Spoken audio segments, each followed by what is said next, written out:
Welcome to the GuthrieAmerica podcast. We sit down with the fabulous people who are doing life in our community and who are from here.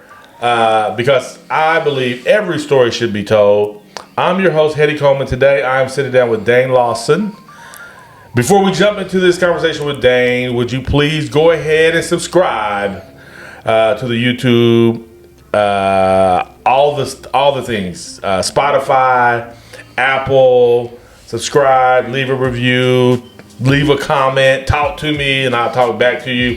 Hey, I just want to also give a big shout out to my friend Kevin Kraft, who is the sponsor out down at State Farm, right? State Farm. I hope I didn't mess that up. Anyway, over on Division, I was just in there with Kevin just the other day. And not only did Kevin and I talk business as far as life insurance, auto insurance, those things that he has in mind, but we also just talked about life. We talked about his wife, who's a school teacher. We talked about his daughter just getting her cast off. We talked about my son, and we talked about our wife. You know, that's the kind of relationship that I enjoy having with Kevin over there at State Farm. And I'm so thankful that he believes in the mission of having every story told of the people who are doing life and who are from here in Guthrie, America, because we believe that connects us. Dane, what is good, man? Thank you. First off, thanks for having me over here on the podcast. I'm looking forward to getting the story out. Yeah. And so, again, thank you. Yes, sir. Now, very interesting. We kind of caught up before we jumped on here. You graduated, and we get into high school and we get into all that, but I just want to get right into this thing because you're a public servant. You came out of high school knowing that you wanted to be a firefighter. Tell me about the process of becoming a firefighter before we jump into anything. I'm just super curious about that. Sure. So, being little, I grew up over here at Noble and Capitol. My parents are just on the north side of Noble there, and whenever I was little, all the fire trucks would always go by daily. Gotcha. So it always intrigued me. So I jumped off into school after I graduated and fell in love with it. And I went to OSU OKC. I obtained my EMT basic and then some fire certs that qualified me for the job. And then in 2009, I put in for the one of the openings they had, and I was blessed to receive an offer. I've been working there since. That's so cool. And like, what was something like, okay, there's one thing of like thinking that you want to become something, right? Like, I want to become a fireman. But sometimes we don't think of everything that comes with that. What's something for you that's like, oh my goodness, I never would have thought this? Well, I think what pushed me to it the most was I'm an adrenaline junkie. So, so I like walking into work every day and not knowing what I'm getting myself into. Gotcha. Instead of, and I'm not knocking any other job. It's just, I did an 8-to-5 job for 10 years. Yeah. And it was just the same repetitive thing. And it was a side job, but that made me grow a love for the firefighting job even more. Yeah. Just walking in every day, not knowing what you're going to get yourself into, and just being a servant every day. Yeah. No, that's really cool. What's been the craziest fire? Because now, here's the thing, too. When I think about a firefighter, I always thought you only fought fires. You all do so much more than just fight fires. But what's the craziest fire you probably come up against? Sure. So I know a lot of Guthrie citizens will remember the downtown fire. That day, it was unfortunate. It was unfortunate for the business owners. There was a lot lost in that fire. Yeah. We did everything we could. It was one of those days that we got lucky in a sense that the wind was blowing east instead of west. Yeah. Or we'd have lost the whole block. Wow. That's just how strong the winds were that day. By the time we got there, I mean, we're just on the other side of Jelsma, so we're just 2 blocks away. You're not that far, yeah. We got there, and it was already fully involved. And that's within 3 minutes. So it was wind-driven. That was definitely one of the, structure-wise, one of the most challenging fires I've had in my short 15 years. And then the wildfire last year, they called that the Simpson Road Fire, which started in Oak Cliffs Fire District and then jumped the interstate into Woodcrest District. And I think we lost like roughly 89 homes or buildings.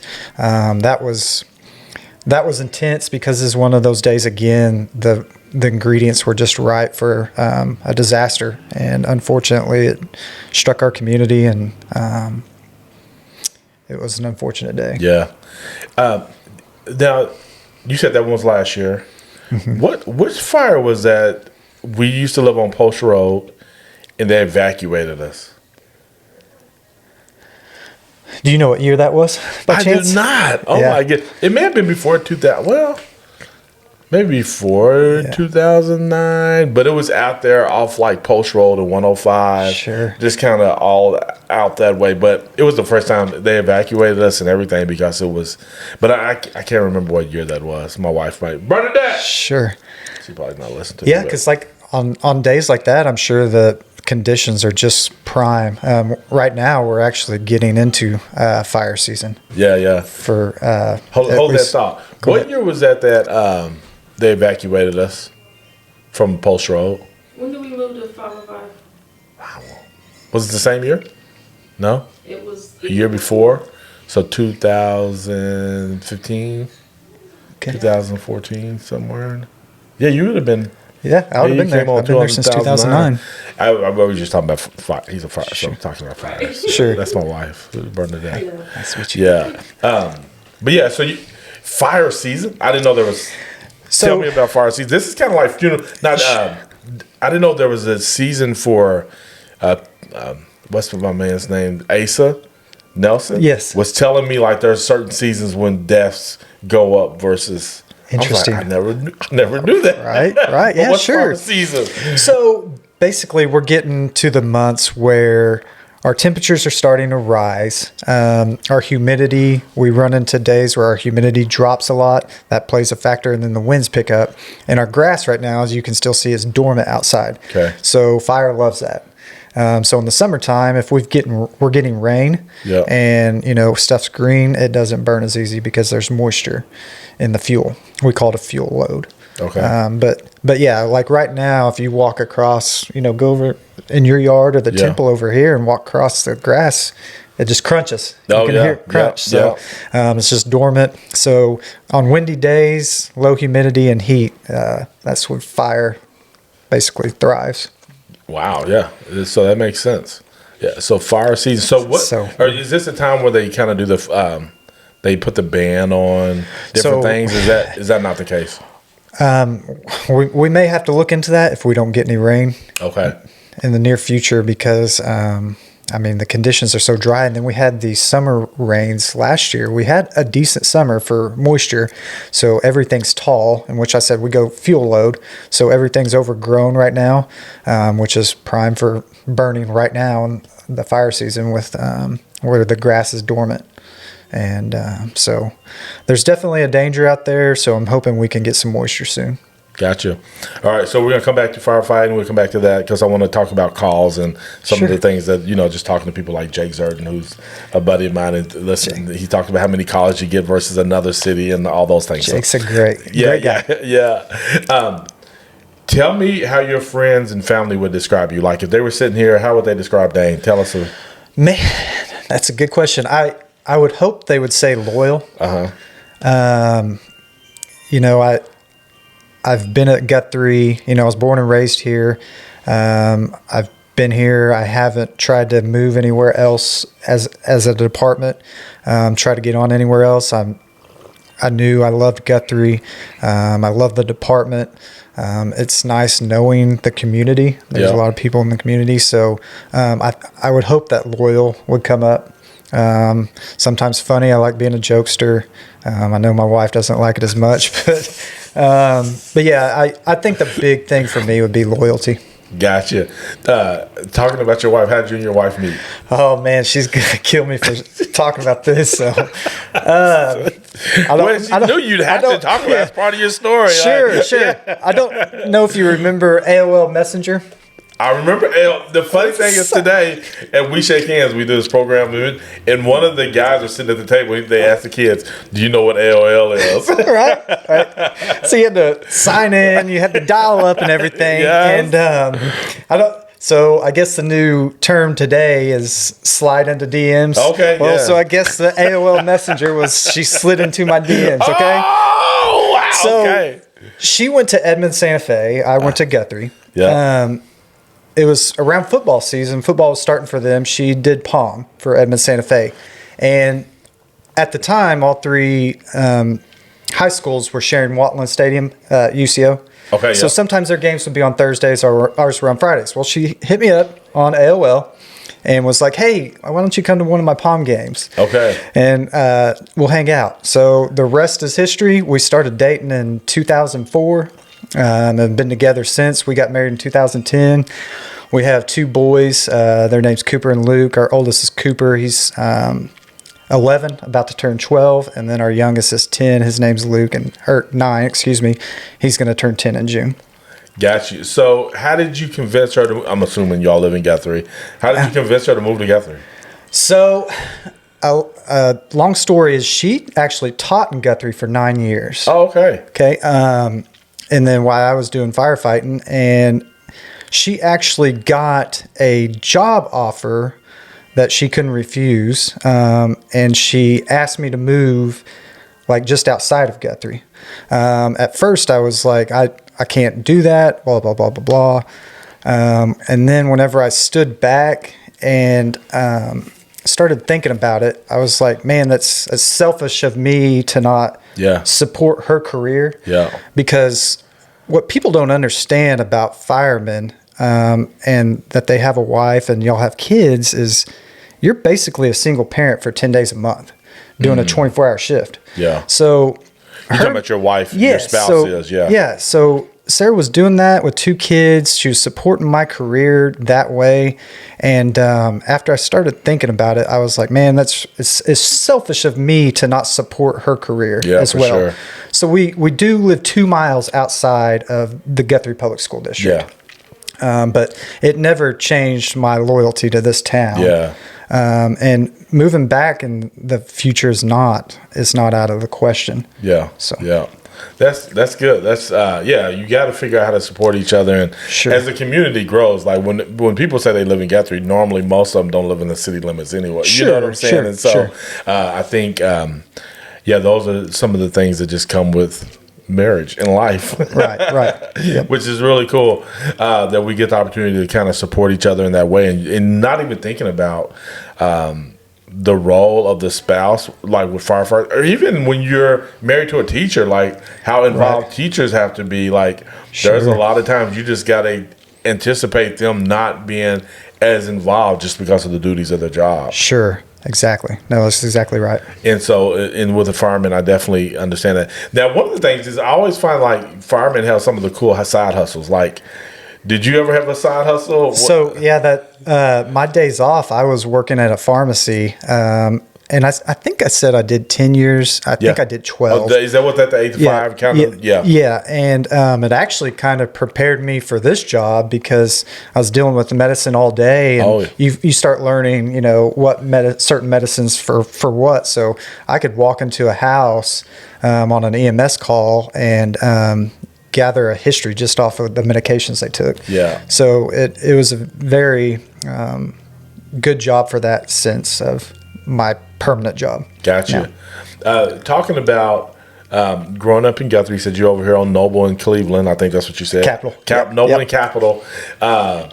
What were some of your favorite schools? Like, what was it like going to school here? What were some of your favorite schools or teachers? Man, high school is probably my favorite. Okay. And then this sounds so cliche, but I wish I could go back and enjoy it a little more and soak it in. Because I was always one of those, I wasn't the best student. I was more involved and worried about sports. Gotcha. But I just wish I could go back and do some things over. And people say that a lot. Yeah. But I was one of those that were like, man, I just wish this day would be over. Yeah. I want to go home. Yeah. But now being a little older, I just respect time more. Yeah. So, but high school was definitely my favorite, just because of sports. And then getting the friends that I have today, we're actually still in touch today. And I cherish those moments now. So definitely high school. A couple of teachers. I love Miss Young. I don't know if you know her or not. Yeah. You talking about Gladys? Yep, Gladys. Yes. Yeah, she. If you ask her about me, she probably didn't like me though. So being the class clown and all that, but yeah, she was definitely one of my favorites. She was my English teacher. So you whenever you had a coach in class, man, you couldn't act up there. That's right. You pay for it on the field. So, but yeah, Miss Young was definitely a good one. So. Yep. Now you told me that you you were a soccer player. Tell me, how did you get involved in soccer? And like, were you one of those soccer players that started when you were really young? Like my son started playing soccer when he was 3. Like that's one of those first sports that everybody plays. Sure. Like how was that for you? And when did you like really start recognizing you were good at it? So I started whenever I could walk. My dad actually taught or coached me all the way up till high school. And then at the time, he wasn't teaching at high school. He was teaching out at the Job Corps, but he was kind of the assistant coach at the time. And then I played all 4 years in high school. And like I mentioned, I was blessed enough to receive an offer to All-State. And I got to go experience that in Tulsa and play in the All-State game. And that was awesome. And then I give my dad grief sometimes because right after I graduated, then he moved over to the high school and started teaching, and then he became the head coach for the Blue Jays there for a little while. Oh, that's cool. Yeah, so I was like, you waited till I left. Yes. So he didn't want to have to deal with you at that level. Yeah. And my dad actually just retired a couple of years ago, and I'm like, he's still subbing like 3 times a day, and I'm like, what? Why'd you even retire? So, but he's one of those that have to stay busy. And then my mom worked at Cottrell for over 35 years, and she just retired, and she's still helping over at Cottrell as well. Okay, educators can't stop being who they are. Right. And it's just something. And then also, like, I think I always encourage older people who are more, I don't know how to say older people, but like, keep working. Like, if you don't have anything else to do, like, stay active. Stay young. Yeah, stay young. Get in there. But thinking about this, jump back real quick. What's the lifespan of a fireman? Like, do they? So they actually they say that the job takes 10 years off your life. I mean, there's so many factors that play into what affects the life of a fireman. So getting up every night in the middle of the night. Disrupting that sleep. We've got the bunker gear that, they say the particles in there cause cancer. So there's studies out there that show we're like over 100% more likely than the normal population to have cancer. Wow. And, you run into a house fire, we wear those respirators and to protect us and stuff. But then whenever you're doing like overhaul, all the carcinogens that a house puts off, you're breathing those in. When you're checking trucks daily, letting the diesel trucks run, you're getting that exhaust fume. So there's a lot that plays into the health of a fireman. But yeah, they definitely say that about 10 years on average that takes a life off of you. Wow. So it's kind of scary. Yeah, and I wasn't even thinking about it in that way. I was just thinking, like, what is the career span of a fireman? So usually, like 20 years, you're eligible for retirement. Okay. Usually, guys try to do about 25 to 30 because your retirement goes up significantly. Gotcha. It goes based off percentage the more years you work. But, it's a demanding job. Yeah. So to make it to 20, that's a great accomplishment. Yeah. Yeah, and I never thought about, like, because the more people study sleep now, it's become a more prevalent thing. But like that constant waking up and like thinking about when Jake was telling me about how many calls you all get, I was like, oh my goodness. I can't remember if he was talking days or a month or whatever. But like comparing it even to a bigger city, like some of those other fires, like the amount of calls, like what is that to y'all? So I was union president for like 7 years before I became fire chief, and I did a lot of studying, pulling calls from different departments surrounding us, and it's not. This isn't anything negative towards other departments, but we're one of the busiest departments per man. So the average call volume per man at our fire station currently is 148 calls per man. And it's actually more than that because some of the officers and stuff don't go on near as many calls. Yeah. And then you include me in that, and I still go on calls like the significant ones, but I don't go on as many, so I drag that average down. Gotcha. But the surrounding, like Edmond, Oklahoma City, we pulled Mustang, all those departments, they're about 100 or below. Okay. So now, what time frame is that when you say 100? Is that like in a month or is it a year? Or the like year, the yeah. year. Okay, yeah. gotcha. So, and Jay, being a newer guy, he at least probably runs 450 calls a year. Wow. So what I was getting at, that 148 on average is kind of skewed. Gotcha. So, gotcha. yeah. So a lot of people don't realize that we run the ambulance out of our department as well. So we're cross-staffed. I mean, it's not just fires that we're running. We're running EMS calls as well and transporting. Yeah. Now, is that not? I thought that was becoming a common thing where the ambulance and the firemen were kind of running out of the same. Sure. You're starting to see fire-based EMS more. Just for example, Oklahoma City just bought a bunch of ambulances. They're going to help supplement IMSA. And then Edmond, they've got AMR, but I think they bought a couple of ambulances or at the time maybe looking at getting that. But yeah, they're using AMR right now. And then there's some other departments around that are starting to get into the EMS business. Gotcha. I didn't. Yeah. Again, that's just me being I just didn't know that they were different. Sure. Sure. Well, I knew that they were different, but I didn't never recognize they're completely different organizations in some areas. Right. Yeah. A lot of towns like Edmond, they contract for a private company. This AMR. Yeah. They were using IMSA for years, and then they brought in AMR this year. Okay. Yeah. So there's even different companies that you can use for that service. So IMSA is different from ANR. AMR, yep. AMR. Okay. Yep. I did not know that. Yeah, so we're just a one-stop shop, so to speak. Now, why do you decide to be one-stop shop versus being two different? So the quality of service, I mean, those guys at the fire department, that's another thing is we run a lot of calls, so those guys are very experienced. So Gotcha. They're guys that you can trust. And also using the ambulance helps get us manpower because we've got a 522 district and we get a property millage off that. And that we get revenue for that and then our billing revenue. And that helps pay for about half of our salaries at our department. Okay. Mm-hmm. Gotcha.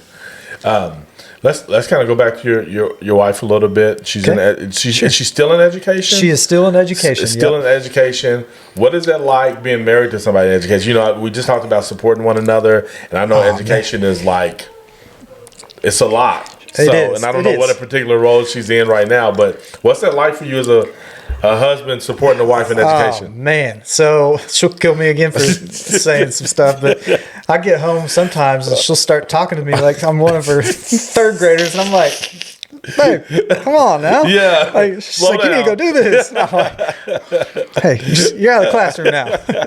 No, but she's brilliant. I don't know how, to this day, I couldn't tell you how I talked her into marrying me, but I did. But she has her master's degree. Her goal is to be a principal.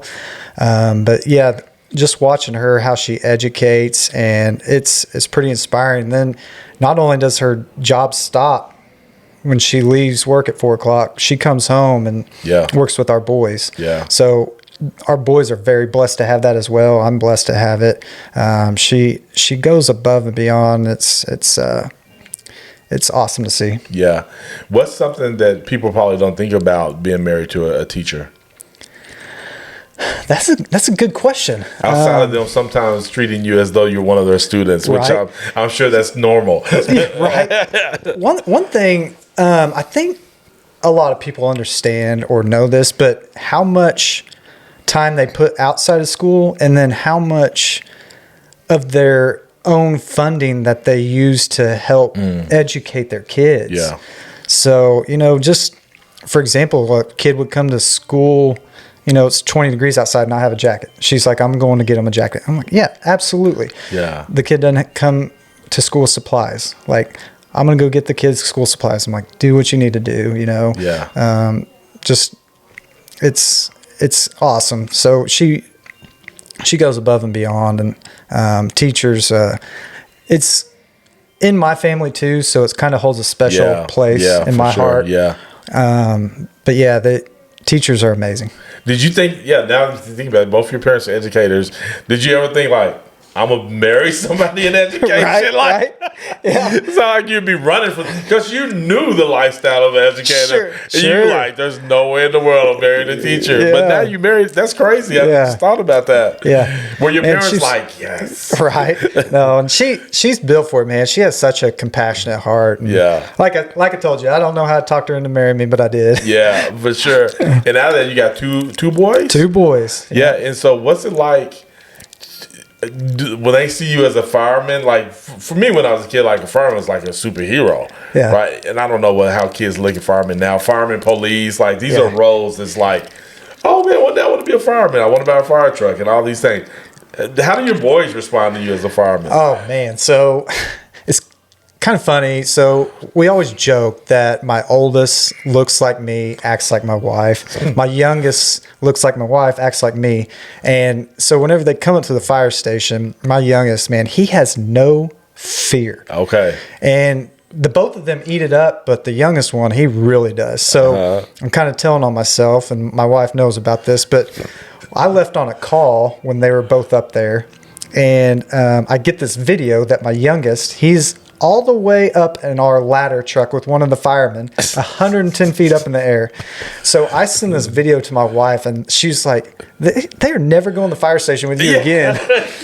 And I'm like, never again. My young's just loving it. Yeah. And so it's cool. I think they appreciate it. They understand like what I do, and they understand, there's sometimes that I don't see the greatest of stuff. Yeah. And I come home and, decompress the way I need to decompress. And, but yeah, I hope they're proud. Yeah. But yeah, my youngest, he eats it up. He tells me, I'm going to be a fireman. I'm going to be a fireman. Okay. So it's kind of cool hearing. Yeah. And I'm not going to be disappointed if he's not. But if he wants to, choose that career path, I'd be blessed to see him do that. Yeah, that'd be cool.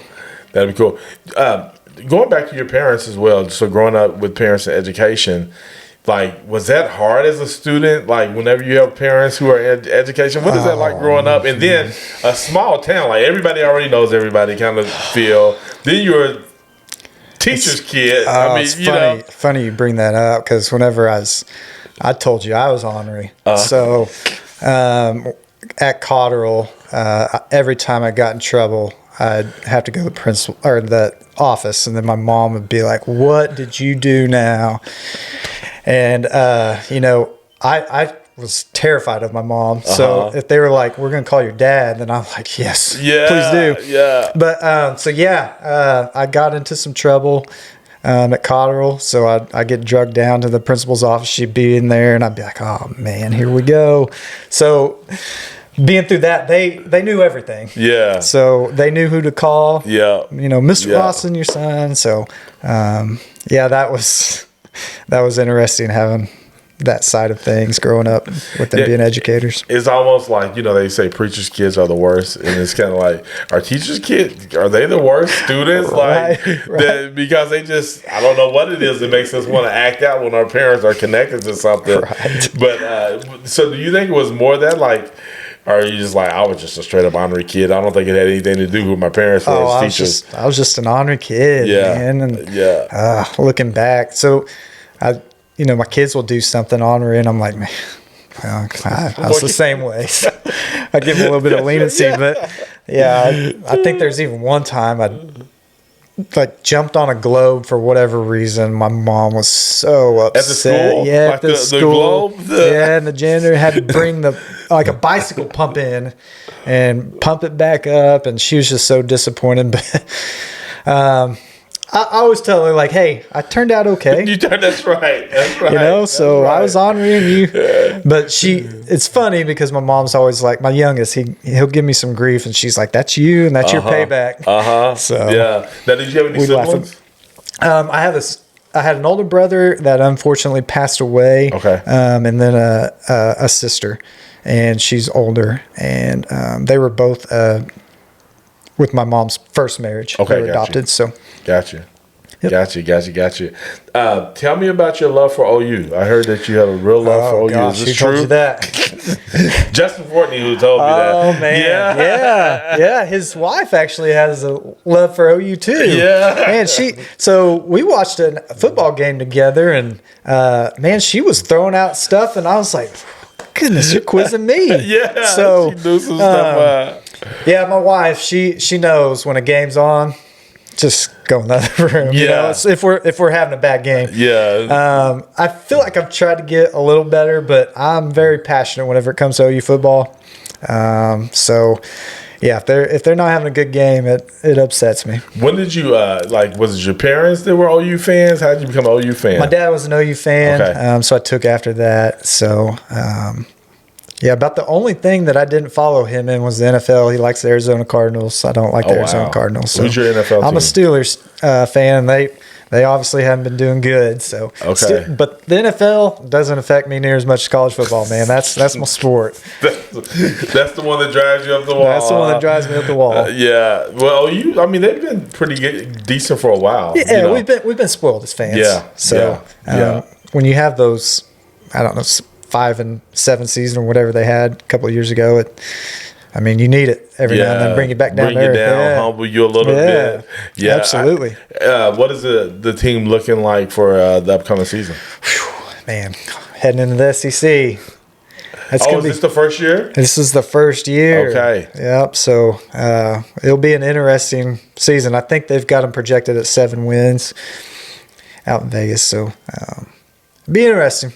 Yeah. The competition's higher in the SEC. So. Yeah, it definitely is. And that's the crazy thing. I was like, why would you? It must be some ridiculous money or something. Like, why would you go into a conference that you know is just like crazy challenging? When you're the king of a conference. Exactly. Like you just said, I think you hit the nail on the head. It's money thing. Yeah. So their TV revenue doubled. Bringing in an Alabama versus a Kansas, and that's not being belittling Kansas. No, not at all. But whenever you see the Alabama brand, that's a huge brand. So definitely that's going to bring in a lot of economy money for Norman. Yeah. So I think that definitely played a role. Do you think Alabama still has the same swagger about it, even though Nick Saban? That made things interesting. Yeah. Kind of leveled the playing field, I guess. I feel like. We'll see. We'll see if they fall off any or not. But I think recruits will still want to go there just because their name and brand. Yeah, the tradition of Alabama. That's the same way with OU. Like, regardless of the coach, OU still is OU, and they still carry a little bit of that kind of. Absolutely. They're one of those teams, like, you almost have to be horrible to not make it to the playoffs or be in the top 10 range. You know what I'm saying? Oh, you just one of those teams that everybody just automatically thinks. You have to definitely lose to not be in the top. Absolutely. Yeah. That OU's done that for themselves, and it's been a long time coming. So just a few questions, just kind of help people get to know you a little bit more. So you just kind of tell me which one you would pick, okay? And you can even say why. Road trip or fly on the plane to go on vacation? Oh, my goodness. You can ask my wife. I hate road trips.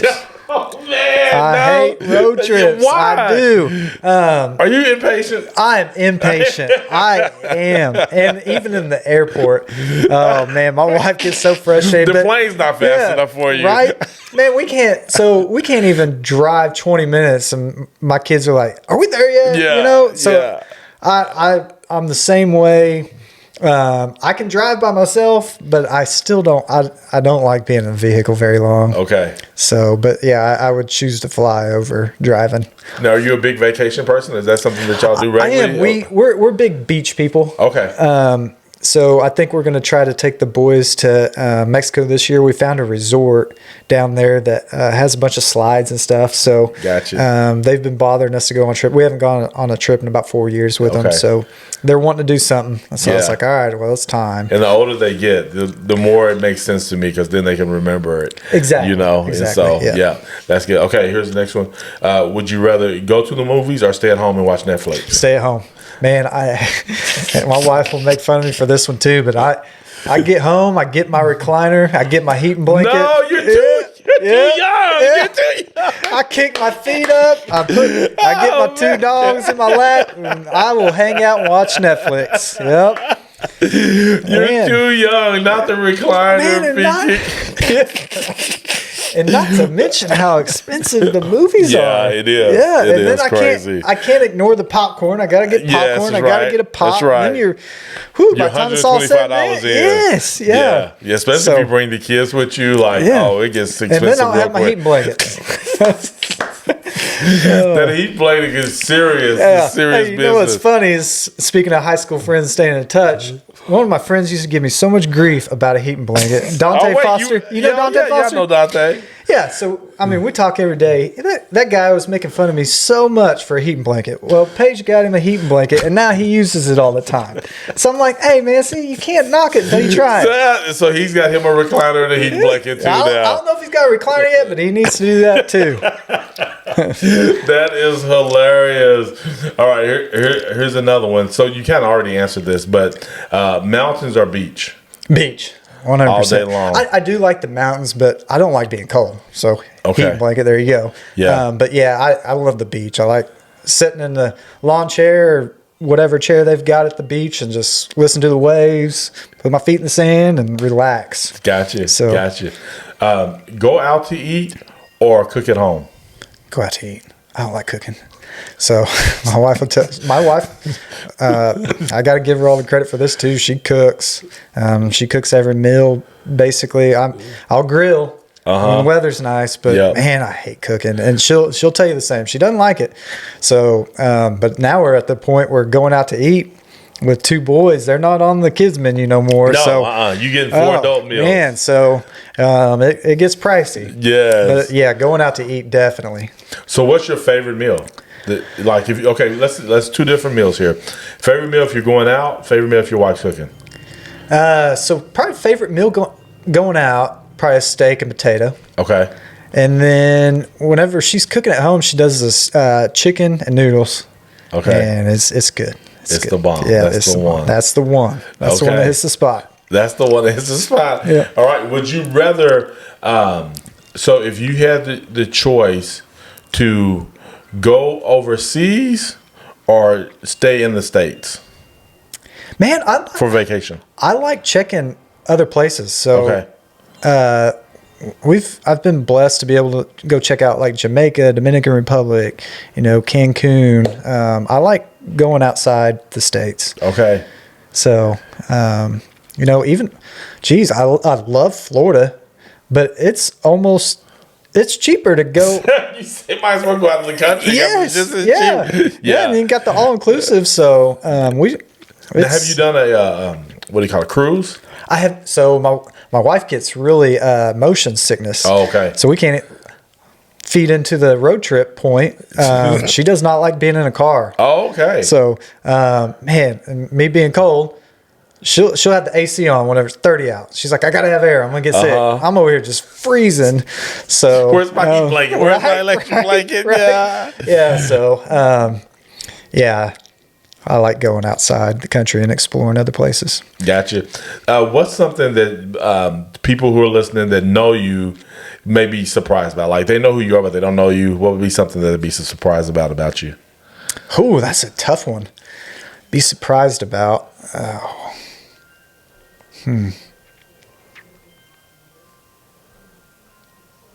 have to think on that one. Okay. I'll have to think on that one. Think about it. I'll circle back to Yeah, it. think about it.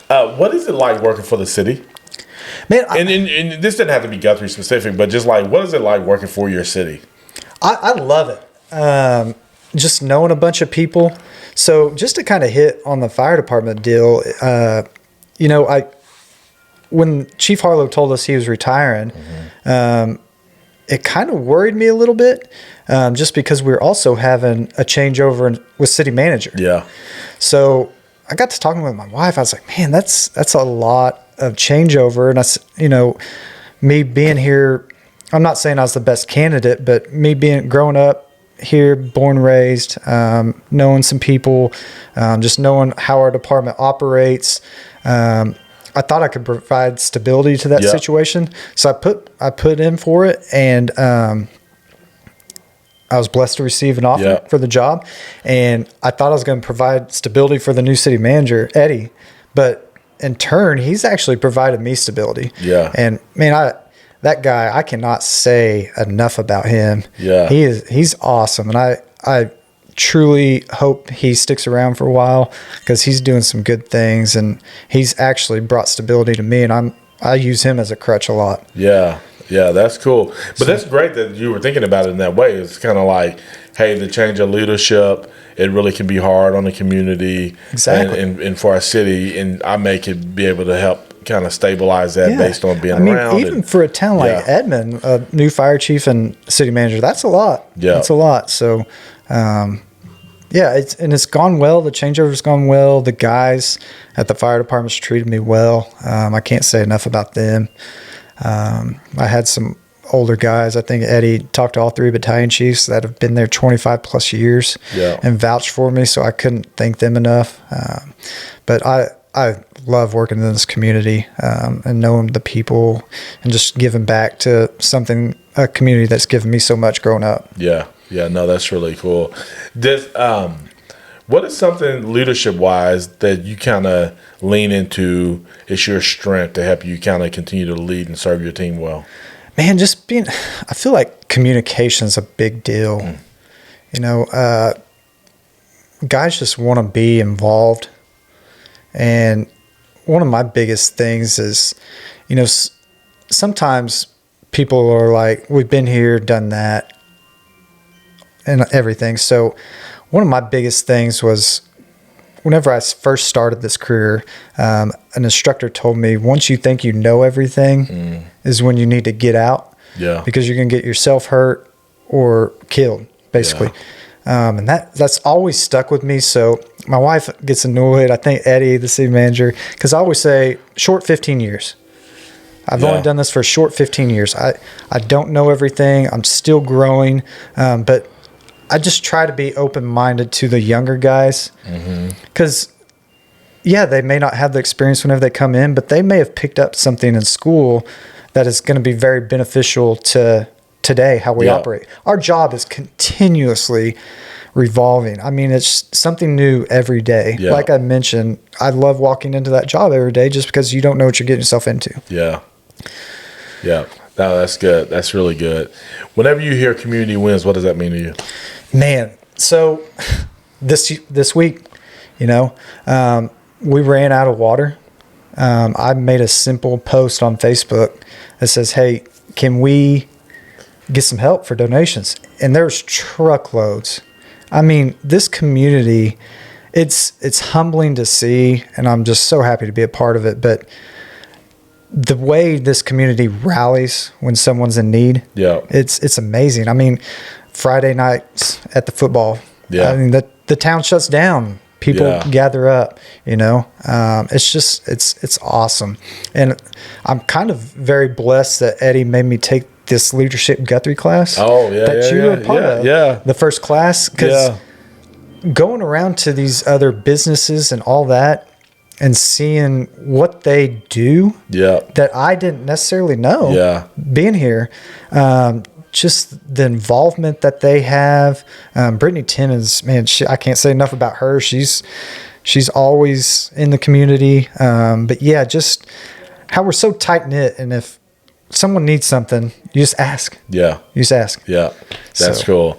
The chamber has where community wins, but then the next thing that we often say is choose Guthrie. You have a sign in front of yours. We got a sign behind us. What does that mean to you? Man, so it's just, for me, I chose Guthrie. I want to be here. I'm going to retire here.